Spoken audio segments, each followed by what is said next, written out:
Warning: viewer and listener discretion is advised. The following may contain images and descriptions of suicide, violence, murder, death, and the macabre. Enjoy.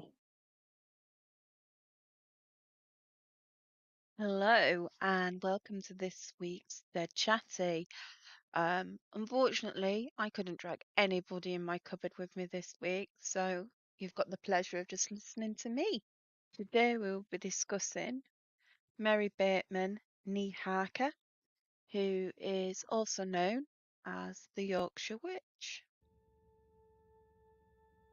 So, let's get into this. We've got to take ourselves back to 1700s, 1768 to be exact. And this is when Mary Harker was born. And she came from a farming family in North Yorkshire, in Ashenby, and that's near Firth. A really nice part of the country. And, you know, life was hard. It was for everybody. Now, Mary, it's been said, was dishonest from the start of her life. So she first started working as a servant girl and she was working in Firth. So it's quite nearby. It's about 5 miles away, something like that, from where she was born and raised. It didn't last long as Mary working as a serving girl, as she was sacked for stealing. And this was happening in the 1780s. So she was in her teenage years when this was happening. So it was all before she was 20.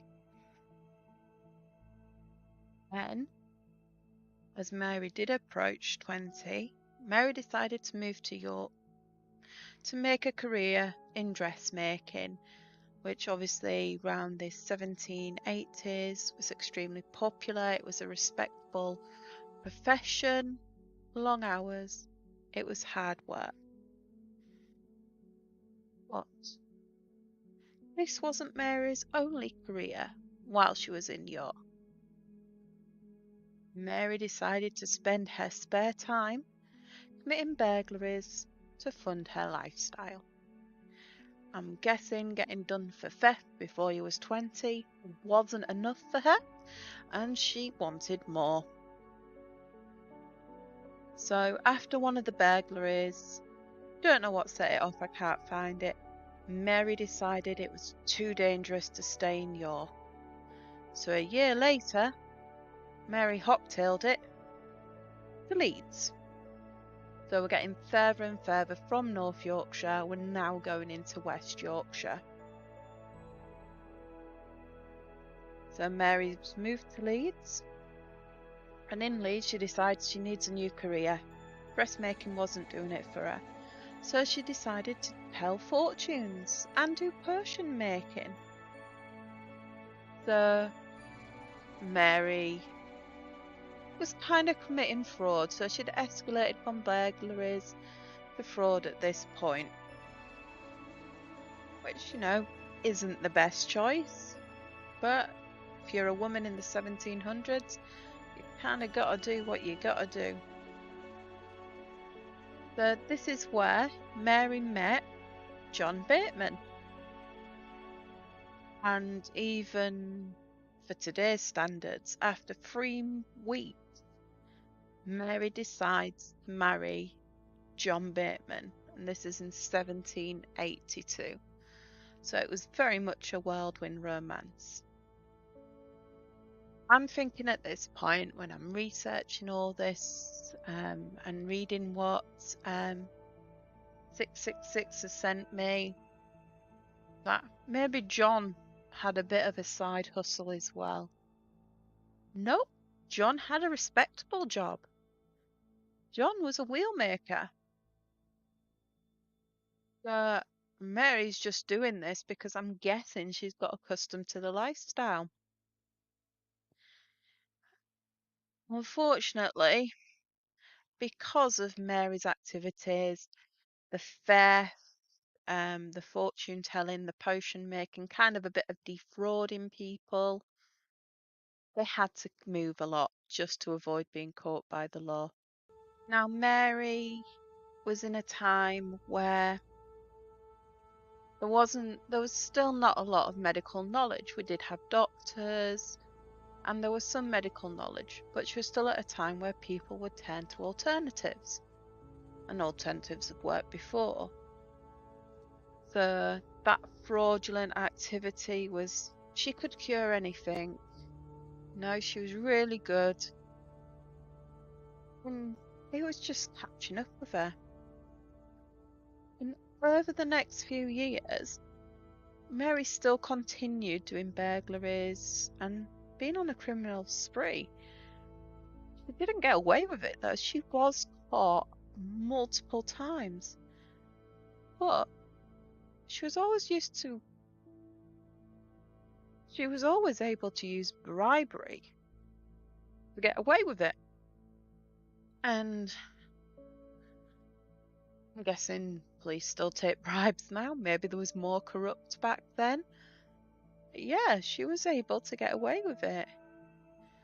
By 1803, so now in the 1800s, Mary was a mother of 4 children with John Bateman.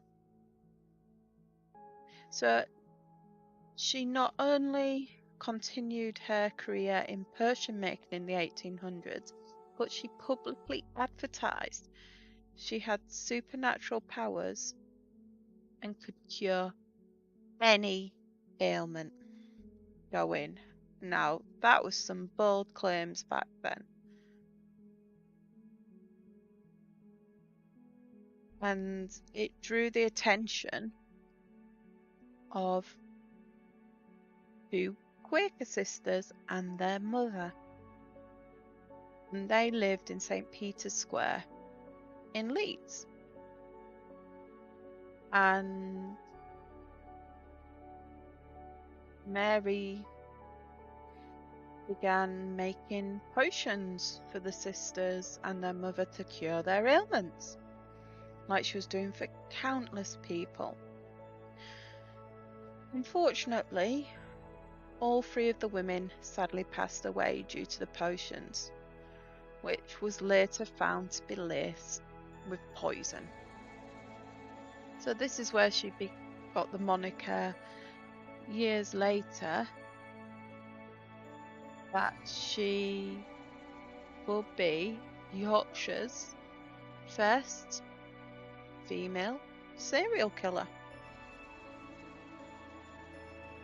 So after these 3 women had sadly passed away, Mary stole possessions from the family. She basically robbed them while they were dead. And when she was questioned about the deaths, because obviously 3 people in a household dying suddenly is a bit suspicious, she advised the authorities that they had passed away due to bubonic plague. Now, it's the 1800s, lack of medical knowledge. The authorities just plainly accepted this as a viable cause of death. Bubonic plague. I do wonder if they thought was anyone else dropping, kind of dead around that time, but we shan't know. So in 1806, Mary's reputation preceded her, and William and Rebecca Perrigo approached Mary to help them with issues they was having. Rebecca was unwell. Rebecca was suffering from, it said, excruciating stomach pains, fluttering in the breasts. Rebecca also claimed she was haunted by a black dog and other spirits. So there's a potential there that Rebecca was suffering from some kind of psychosis. And obviously, William just wanted to help Rebecca, make his wife get well again. Now, Mary, as she'd done previously, it's mentioned more here, Mary advised the couple that to make sure that Rebecca had the best treatment going, she would need to consult with her fellow colleagues and other people who were in the trade of healing people, and this was Mrs. Moore and Mrs. Blythe. Now, Mrs. Moore and Mrs. Blythe would communicate with William and Rebecca via letter, and there was always certain stipulations to the treatment, one being they do not see any other doctor or physician, they do not mention the treatment they are going from, and all correspondence is burned. So there's no trace of who they were talking to. But during this time, Mary would request the couple pay her with belongings, silverware, jewellery, expensive gifts. And the couple, desperate for help, agreed. So it was concluded that Rebecca had been cursed. Well, to be fair, William and Rebecca both had been cursed. So Mary advised the couple that they needed to follow her request, which was a concoction they would mix with a certain pudding, and then they would eat this pudding. And this would, make them get well, release this curse. All would be good with the world with them. And the pair followed this to the T. All this secrecy, everything, they followed it. But William and Rebecca suddenly became violently unwell. Rebecca passed away on the 24th of May, 1807. William became suspicious of the pudding and the rules surrounding the treatment.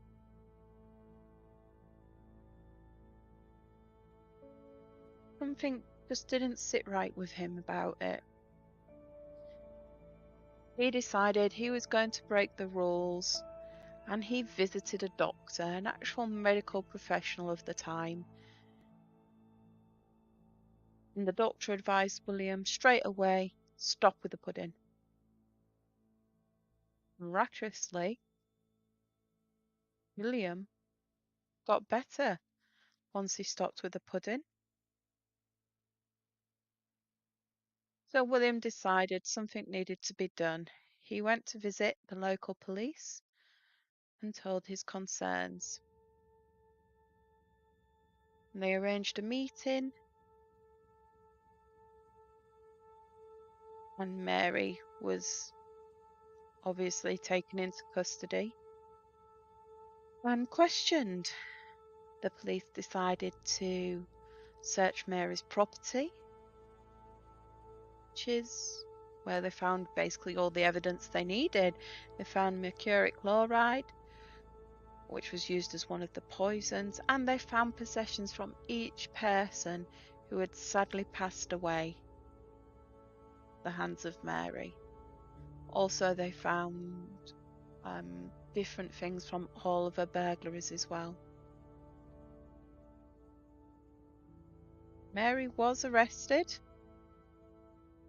in that year, and she was tried at York in 1809, so we're coming a bit more east. And it came to light that Mrs. Moore and Mrs. Blythe did not exist. It was Mary who had come up with everything. These were two scapegoats that she could try and use to get out of anything. Use the old saying, I didn't do it, I was told to do it. Go find these women, they're the ones responsible. So after an 11-hour trial, Mary was found guilty and sentenced to death. And I don't think that surprises anybody about that. So, Mary continued conning while she was in jail and actually told one of the prison guards she'd tell their fortune for a guinea. Mary's conning didn't stop there. Mary actually advised the jury that she was 22 weeks pregnant, so she could not be executed. But they did what anyone would do to a con woman. They brought the matrons in, the local midwifery, and after a thorough examination, it was found Mary was not pregnant, just one of another lies and cons to try and get out of being executed. At York Castle on the 20th of March, 1809, in front of 5,000 people, Mary Bateman was hanged for her crimes. Now, it's said that some of the people out of those 5,000 were basically there because they believed in Mary. They believed she had these superpowers and that she would survive the hanging. It would be fantastic if she did. I mean, it would prove something, but as we all know, she didn't. Now, it just doesn't stop there with Mary, because after her death, some weird things happened. So, Mary's body was dissected post-mortem by a William Hay, and they made it a public event that lasted 3 days. And it's also documented Mary's skin was tanned, and it was used in 2 butts even, and these are in Mexborough House Library. And to this day, Mary's skeleton is property of Leeds University as well as her death mask. And it was on display until recently in the Thackeray Museum. But if you go online, you can find all the information regarding that. And that's it for this week's episode. Just a short one on Mary Thackeray, the Yorkshire Witch.